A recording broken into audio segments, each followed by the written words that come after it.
अच्छा, ये अब जो शान मसूद की क़यादत में अब जो टीम गई है इस वक्त ऑस्ट्रेलिया के दौरे पर, क्या इस टीम में किसी किस्म की सियासत, क्या इस टीम में किसी किस्म की गुंजाइश है कि यहाँ से जो है मजीद मतलब एक दफा फिर ग्रुपिंग या सियासत या वो जो भी मफादात हैं या जो भी मतलब एक वो टोलेबाजी है, ये एक दफा फिर जन्म ले सकती है? ये क्या शान मसूद और जो उनके साथी हैं उनके फेल होने का इंतजार हो रहा है? क्या सीन है इस वक्त? अंदरूने खाना क्या है, कहानी खिचड़ी क्या पक रही देखिए है? अदनान भाई, पाकिस्तान क्रिकेट को कवर करते हुए मुझे ऑलमोस्ट 15-16 साल हो गए हैं, ठीक है सही। ना?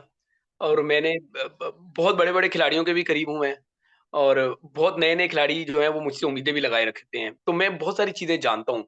ये मैं आपको ऑन रिकॉर्ड बता रहा हूँ, मुझसे अभी रीसेंट पास्ट में मुझसे 1 नहीं, वर्ल्ड कप में गए हुए 3 खिलाड़ियों ने ये बात की कि यार ये आपने 1-2 चीज़ों का हवाला दिया, वो बंद कमरे में थी, ड्रेसिंग रूम में भी नहीं, खिलाड़ी के होटल के कमरे में बातें हुई थी, आप तक कैसे पहुँच गई? तो और वर्ड टू वर्ड आप बता रहे हैं। कुछ मैंने ट्वीट्स किए थे इशारों में, वो उस तक का भी ज़िक्र कर रहे थे कि यार ये तो हम्म। कोई और को पता ही नहीं था, हमने बात सारी दबा दी थी, ये आप तक कैसे पहुँच गई? तो बात ये है कि मैं बहुत सारी चीज़ें जानता हूँ। मैं आपको एक बात बताऊँ कि ग्रुपिंग जो है ना 2 सूरतों में होती है। पहली सूरत ये कि कप्तान इंतहाई कमज़ोर हो, और दूसरी सूरत में कि कप्तान इंतहाई मज़बूत हो। समझ रहे हैं? जी जी, अब बिल्कुल बड़ा बिल्कुल। अनफॉर्च्यूनेट है कि अभी का जो कप्तान है, मैं टेस्ट की बात करूँ, अभी उसको अपनी परफ़ॉर्मेंस के भी लाले पड़े हुए हैं, ठीक है ना? उनको कप्तान बना दिया गया, उनकी रीसेंट पास्ट कोई अच्छी परफ़ॉर्मेंसेज़ नहीं है। फिर दौरा ऑस्ट्रेलिया बड़ा मुश्किल दौरा था, वो अपना इंटेंट दिखाने के चक्कर में अपनी विकेट गँवा बैठे, और अगर परफ़ॉर्म नहीं करेंगे, तो बड़ा आसान काम हो जाएगा उन जड़ों को दोबारा से तनावर दरख्त बनने में। जो ग्रुपिंग की जड़ें अभी भी टीम में मौजूद हैं, ये मैं आपको बता दूँ। लेकिन एक बात हुई है अब अब जो टीम मैनेजमेंट में लोग हैं ना, वो कहते हैं ना कि जब आप एक रास्ते से गुज़रे हों, तो आप उस रास्ते की मुश्किलात को भी समझ जाते हैं और उस रास्ते के मिज़ाज को भी समझ जाते हैं। अब जो टीम मैनेजमेंट है, उनके दौर में ये तमाम चीज़ें हो चुकी हुई हैं। तो मेरे ख़्याल से अब जो अगर जो ग्रुपिंग की जड़ें मौजूद हैं, अगर वो तनावर दरख्त बनने की कोशिश करेंगी, तो शायद ये टीम मैनेजमेंट उनको इतना आसानी से ये काम करने ना दें। तो ये आपका इशारा जो है मोहम्मद हफीज की तरफ, वहाब रियाज की तरफ है? तो थोड़ा सा नाम तो सर लेने पड़ेंगे ना, आपके इशारे कहाँ जा रहे हैं हमारे? मोहम्मद हफीज हैं सर इसमें आपने इसमें जहाँ पे भी लेके जाना है, टीम सही। मैनेजमेंट में वहाब रियाज तो नहीं है, वहाब नहीं रियाज तो चीफ चले सेलेक्टर है, नहीं, वो वहाब टीम रियाज मैनेजमेंट में बिल्कुल इस वक्त टीम मैनेजमेंट में ना होते हुए भी इस वक्त वहाब रियाज जो है वो तो तीन तरफ से टीम के फैसलों पे असरअंदाज तो हो रहे हैं ना, है। माशाल्लाह। यूनुस खान के मुतालिक ढकी-छुपी बात नहीं है, सबके सामने है कि कुछ खिलाड़ियों ने कुरान पे हल्फ उठाया था।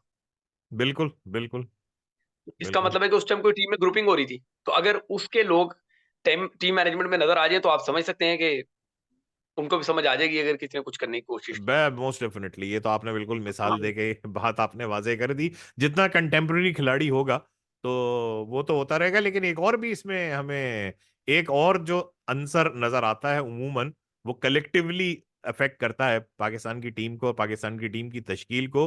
वो है 1990s के जो खिलाड़ी हैं, खासतौर पे 92 के वर्ल्ड कप और उसके बाद वाला जो एक टोला है, जिसमें मैं तो नाम ले सकता हूँ, चलें, जिसमें इंजमामुल हक हैं, मुश्ताक अहमद हैं, जिसमें वकार यूनिस हैं, ये सारे लोग जो हैं, ये अचानक नजर आता है हमें।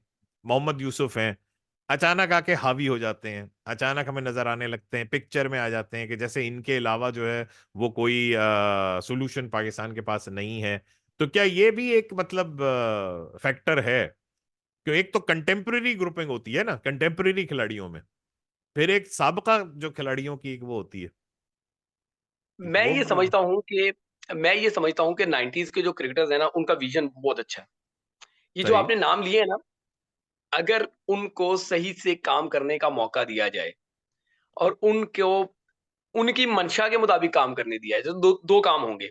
या तो टीम बिल्कुल ही तबाह हो जाएगी, या टीम बहुत आउटस्टैंडिंग बन जाएगी। ठीक है ना? वक़ार यूनुस के कोचिंग के टेन्योर सबके सामने है। वक़ार यूनुस जो है, वो जब-जब टीम के साथ रहे हैं, बहुत सारे खिलाड़ी उनसे नाराज़ नज़र आए हैं। ये बात आपको मानना होगी। बेशक बहुत सारे खिलाड़ी बने भी होंगे, बट बहुत सारे खिलाड़ी नाराज़ नज़र आए हैं। शायद उनको ऐसा लगता है कि वकार यूनुस कोच बनने के बावजूद जो है, वो समझते थे कि वो सुपरस्टार हैं, तो दूसरा कोई स्टार उनके करीब नहीं आ सकता। ये मैं नहीं कह रहा, ये ऑन रिकॉर्ड है, खिलाड़ियों ने मुख्तलिफ लोगों ने मुख्तलिफ बातें की हुई हैं। इसी तरीके से जो है वो रमीज राजा ने पाकिस्तान क्रिकेट की तबाही में बहुत बड़ा किरदार अदा किया। जब उन्होंने प्रेस कॉन्फ्रेंस में बैठ के कहा कि बाबर आजम के अलावा भी कोई है, मैं तो ये सोचना भी नहीं। तो उधर से भी टीम में बहुत ज़्यादा बिगाड़ पैदा हो गया। जब आप खिलाड़ी को ये मैसेज दे देते हैं कि हम तुम्हारे अलावा कुछ सोचते ही नहीं है, तो खिलाड़ी को भी पता होता है कि मैं कुछ भी कर दूँ, मेरा कौन-सा कोई कुछ बिगड़ जाएगा या मुझे कौन-सा कोई हटा लेगा। ये एक बड़ा मसला हुआ।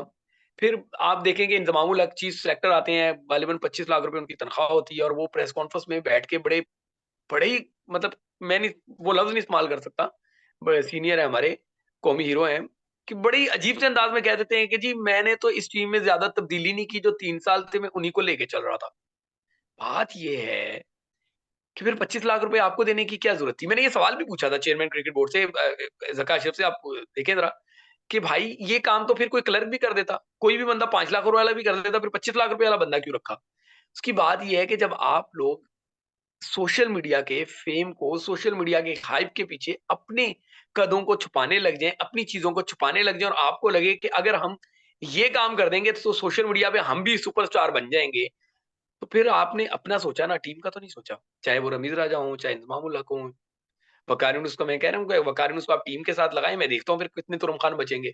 आज वकार यूनुस जिनके हक में बातें कर रहे हैं, सबसे पहले वकार यूनुस ने उन्हीं के खिलाफ डंडा उठाया होगा। ये बड़ा मुझे कैटेगोरिकल कहना पड़ेगा। आज तो वकार यूनुस ट्वीट कर देते हैं या तबसरा कर देते हैं कि जी ये ऐसा हो गया, ऐसा नहीं होना चाहिए था। खुद अपने दौर में जाके देखें उनके दौर में क्या-क्या हुआ और क्या-क्या नहीं होना चाहिए था। नहीं तो वकार यूनुस के दौर जो है वो तो खासा, जब भी वो रहे हैं तो बड़ा कॉन्ट्रोवर्शियल रहा है वो, इलाकाई आप ताज्जुब उनके के हिसाब कोचिंग के से दौर भी। निकाल लें, कोचिंग दौर निकाल लें आप, आपको पता चल जाएगा। नहीं, वो काफी उनका कंट्रोवर्शियल इस वजह से रहा है कि जैसे मिसाल के तौर पर कराची के खिलाड़ियों को मौका नहीं देते हैं वो। इसके अलावा बहुत सारे इश्यूज़ हैं। सर बहुत सारे इश्यूज़ हैं। मैं मिसबा कह रहा हूँ ना कि और बहुत सारे इश्यूज़ वकार हैं। के दौर में जो है वो सरफराज के पीछे पड़ जाते हैं वगैरह वगैरह, वो जाती जो भी रंजिशें हैं। लेकिन ये जो 90s की हम बात कर रहे हैं, इसमें शुएब एक और भी चीज देखने में आ रही है अब हालिया हालिया इस दौर में जो है पिछले 1-2 साल में, कि फलां का भांजा, फलां का भतीजा, फलां का बेटा, फलां का दामाद, फलां का रिश्तेदार, फलां का ये, फलां का वो, हर नहीं अदनान आदमी। अदनान देखो इस आपने इसमें सॉरी बॉलीवुड की मिसाल दी है, आपने बॉलीवुड की मैं मिसाल दी है। जितना नेपोटिज्म बॉलीवुड में है कि हर हीरो हर हीरोइन किसी ना किसी पुराने अदाकार का बेटा बेटी है, तो ऐसा ही कुछ तो फिर हमें यहाँ पाकिस्तान टीम में नजर नहीं, आने नहीं, नहीं लगा। अदनान इसमें इसमें थोड़ी-सी हम ज़्यादती कर जाते हैं। देखिए हम्म। मुझे ऐसा लगता है, मैं अपनी ओपिनियन दे रहा हूँ, मैं अपनी राय का इज़हार कर रहा हूँ। मुझे ऐसा लगता है कि जो 90s वाले थे ना, तो 90s वालों के भतीजे-भांजों ने इन्हीं सालों में जवान होना था ना यार। अगर वो क्रिकेट खेल रहे हैं, अगर वो कुछ कर रहे हैं तो उनको आना चाहिए। इमामुल हक को पर्ची का टैग मैंने दिया था। ठीक है? जब इमामुल हक ने परफ़ॉर्म क जब वो आए थे, तब मेरा टैग बिल्कुल सही था। जब इमामुल हक ने परफ़ॉर्म कर दिया, तो उनकी तारीफ़ करने वाला भी मैं था। मैंने तो ये नहीं कहा कि जी मैंने माज़ी में पर्ची का टैग दिया था, तो मैं आज भी पर्ची का हूँ, क्योंकि मैंने पहले पर्ची कहा था। जब उनकी इंक्लूज़न हुई थी, शायद वो मुनासिब वक़्त नहीं था। फिर उन्होंने ग्रेजुअली अपने आप को जो है वो ग्रूम किया, परफ़ॉर्म करके दिखाया, तो फिर मुझे उनकी तारीफ़ करना बनती थी। अब जब उनकी परफ़ॉर्मेंस दोबारा नीचे गिर रही है, तो मैं दोबारा तनकीद करने लग जाऊँगा। इसी तरीके से मोइन खान को देख ले, मोइन खान का बेटा इस उम्र में बड़ा हुआ है ना, तो इसी उम्र में उसने आना था ना, हम जो कहेंगे इस दौर में वो आने लग गया। अब जैसे क्या नाम है उनका, शुएब मलिक का भतीजा हुरैरा, सबके सामने उसकी क्रिकेट। फिर आप मिसबाह-उल हक के बेटे को आप देखेंगे, अज़हर अली के बेटे को आप देखेंगे, मोहम्मद यूसुफ का बेटा है, अब्दुल रज़ाक का बेटा है, ये सारे कर रहे हैं, सही है ना? अब आगे आके क्या वो उतने बड़े बनेंगे या नहीं बनेंगे? जैकी श्रॉफ का बेटा तो इतना बड़ा मशहूर नहीं हुआ जितना जैकी श्रॉफ था, सही है ना? ये तो ज्यादा बाकी हो भी गया बहुत मेरे सारे ख्याल लोग पे। हैं। अमिताभ बच्चन अमिताभ हाँ, बच्चन के बेटे को लेने चलें। अमिताभ हाँ। तो किंग थे बॉलीवुड के, क्या नहीं, उनका बेटा उतना बड़ा डेफिनेटली किंग साबित डेफिनेटली। हुआ? तो मैदान में जब उतरेंगे तो पता चल जाएगा। मोइन खान के बेटे को आपने जो मौके दिए, वो फेयर मौके नहीं दिए, बट पूरी दुनिया में उसने अपनी धाक तो बिठाई है ना। नहीं, बिल्कुल वो तो डिस्कस हो रहा है, और इस वक्त भी मतलब ये टीम जो T20 के लिए न्यूजीलैंड वाली जो मुंतखब की गई है, इसमें मेरा ख्याल है डोमेस्टिक के जो कंसिस्टेंट परफॉर्मर्स हैं उनको चांस दिया गया है, जिसमें हसीबुल्ला भी शामिल हैं, जिसमें अब्बास अफरीदी भी शामिल हैं। ये तो नहीं, अच्छा अदनान भाई मतलब। देखें, हम्म। यहाँ मैं आपको इसलिए इंटरप्ट करना चाहूँगा कि यार ये नारा भी ना मेरे ख्याल से पूरा सही नहीं है, आधा नारा सही है। मीर हमज़ा डोमेस्टिक में 32 आउट करके गया था। मीर हमज़ा को तो मौका नहीं मिला। अब मिला ना टेस्ट में। कब मिला? नहीं, अब मतलब टूर पे तो शामिल है ना इस यार वक्त ऐसे ऑस्ट्रेलिया टूर में। में शामिल क्यों हैं? जब आप उनको पाकिस्तान में जब वो पाकिस्तान की टीम में आए थे ना, यहाँ पे जो टेस्ट सीरीज़ हुई थी गालिबन न्यूज़ीलैंड के खिलाफ, तब भी उसको फ्लैट विकेटों पे आपने मौका दिया, वो परफॉर्म करके आया था।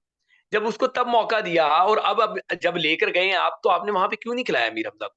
मीर हमजा को खिला लेना चाहिए था। अगर आप बड़े बॉलर के साथ हम्म। खेल के भी हार ही रहे हैं, तो आप फिर यंगस्टर को मौका दे दें। अब खुरम शहजाद जो अनफिट हुआ है, वो आप क्लियरली देख सकते हैं। राणा फहीम अशरफ को आपने नोवेयर कहीं कोई परफॉर्मेंस ही नहीं, दूर दूर तक उसकी परफॉर्मेंस नहीं, कई मील दूर तक उनकी परफॉर्मेंस नहीं। लेकिन आप लेकर आ गए हैं, आपने उनको सेंट्रल कॉन्ट्रैक्ट भी दे दिया। किस बुनियाद पे सेंट्रल कॉन्ट्रैक्ट मिला, कोई बताए आगे?